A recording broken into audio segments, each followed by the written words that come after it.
Hi guys, I'm Madison Mary and welcome back to my channel. Today I have some low hype fantasy recommendations for you guys.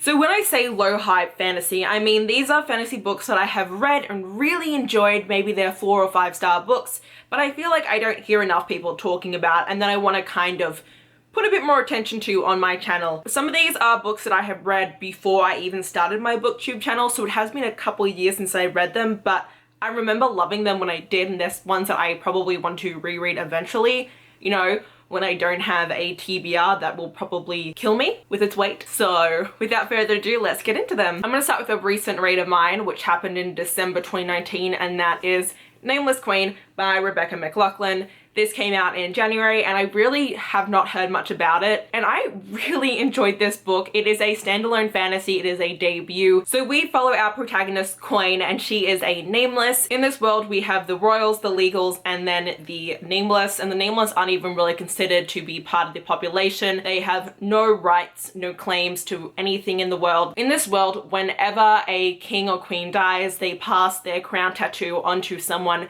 whose name that they speak, and within this crown tattoo there are magical powers in it. And so we follow Queen when, after the king passes away, has the crown tattoo appear on her skin, which means that she has been named the next successor. And now she is brought into the palace. This is very unheard of. No one really understands how a nameless became the crown successor. One of my favorite things about this is it's a standalone fantasy that has no romance in it at all. We really focus on the characters and their development, and I feel like nowadays you always see some sort of a romance subplot, and that was very absent in this book, and I actually really appreciated that. I just found myself really becoming involved in the characters and their relationships. It's a very interesting setup, especially because we have Esther and she is the king's daughter, and everyone's like, well, why wasn't she chosen? And she's kind of like, I don't know. I really loved it, so please check this out. We then have Kiss of the Royal by Lindsay Dugar. This is a book that took me by surprise last year. Was it the year before? I read it all in one sitting and I absolutely loved it. So in this world we have princesses and princes, and what happens is a princess has this thing called a royal kiss, and when they kiss someone it then gives them enhanced powers. So the princes already do have powers and the princesses have powers, but the princesses via a kiss can then make the princes even more stronger and kind of immortal for a short amount of time. And so we follow Princess Ivy, and she comes from one of the most royal, pure bloodlines, so she is very powerful and her kiss is very powerful. I know this sounds really weird as a concept, but trust me, it's actually really cool. And there is this force of darkness that has been kind of taking over, and they have been trying to fight it. They've been sending out prince and princess duos to try and tamper it down, but everyone either dies or it kind of takes over and it's becoming more and more powerful. And so Princess Ivy is partnered up with a new battle partner, Prince Zack. However, Prince Zack does not believe in the power of the royal kiss,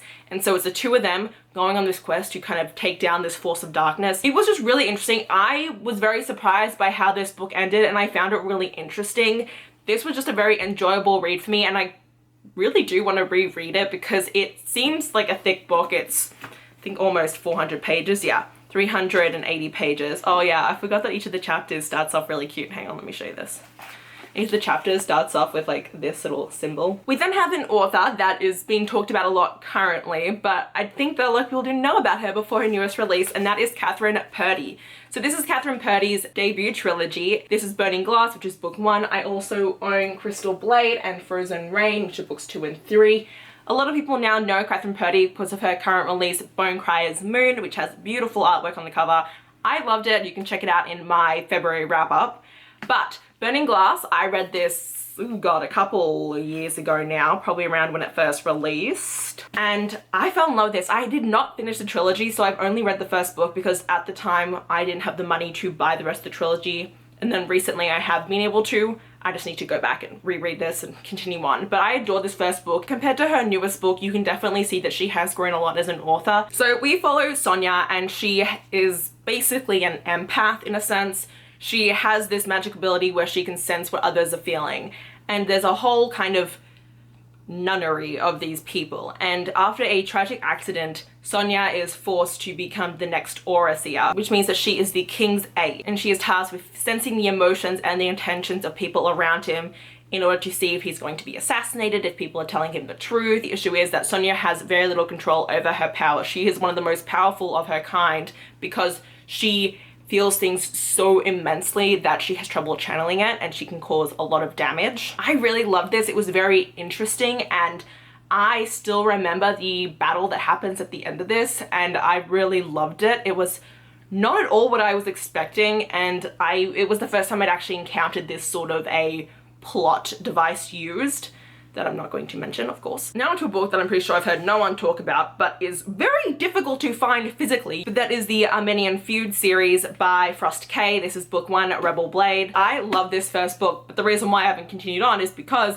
I cannot get my hands on hardcover copies for less than 35 something bajillion dollars. So that really sucks. So we follow Sage Blackwell, and she has been secretly training under her father as a swordsmith, and her family's really struggling once her dad falls ill and she's kind of has to try and take over the fort herself. She's then presented with an opportunity to help a rebellion. We then follow these twin princes, specifically the crown prince's point of view, who are from this other country, the feuding country, and he has to find a way to crush the rebellion, and he ends up taking Sage as his prisoner, not really knowing who she is. And dudes, it's such a good like kidnapping romance badass chick story, and I still to this day can remember this ending. I probably read this 6 years ago now, and this ending was one where I sat there and I was like, oh shit, oh no.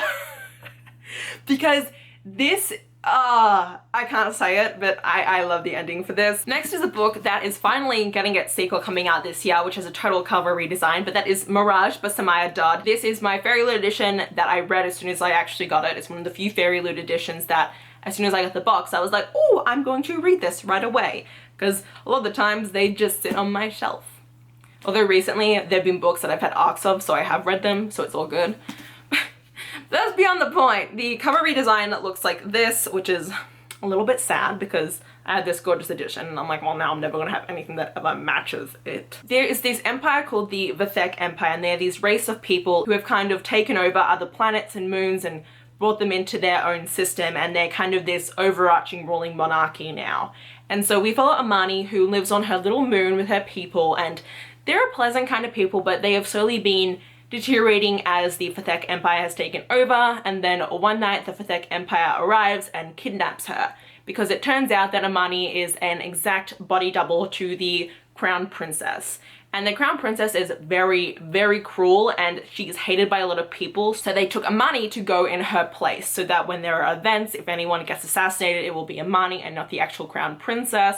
However, Amani actually ends up falling in love with the crown princess's betrothed. And so it's a very interesting, very, very political book. You get really into the intricacies of how this world works and all the different people. This is slightly sci-fi. You have some like robotic creatures. It was enough that it didn't bother me, because I'm someone who can be very finicky when it comes to sci-fi novels. I don't like them to be too sci-fi-y. You can tell a book is good when you remember the ending well after you've read the book. And I still remember this one, and I just became so distraught that I've had to wait 2 years to figure out how the story continues. The last book I'm going to talk to you guys about is a dearly beloved book that I feel like a lot of people do know, but still people don't talk about it, and I kind of want to bring additional awareness of it to my channel, and that is Graceling. So this follows a world where there are people who are called Gracelings, and they are people who have 2 different colored eyes. That's how you can tell someone's a Graceling, and that means that they have some sort of super ability. So our main character, Katza, that's her name, she has immense abilities in being able to kill a person. Like, she can kill everyone in any which way. Like, she is a badass war machine. But the thing is that she is the king's niece, and he uses her as his own personal thug, and she kind of hates that. She then comes in contact with this prince named Poe, and she ends up finding something out about the Graces and her own Grace and her uncle, the king, and she ends up having to escape with the prince, and that's what this story is about. It does have blind representation, and I think that it was very well done. It wasn't something that was just, you know, magically cured, because even though there is magic in this world, that doesn't happen. It was the first time I've ever really come across that when I was beginning my reading journey, and this is just a standout basic fantasy. Like, not basic in the sense that, oh my god, it's basic. but basic as in it is a foundational fantasy book. I feel like every other fantasy kind of can be viewed as building off of this. I forget when this was published. 2008 this came out. I just really see it as a foundational fantasy book that I think everyone should read because it is just so phenomenally crafted. I have tried to read her other two books, Bitter Blue and Fire something.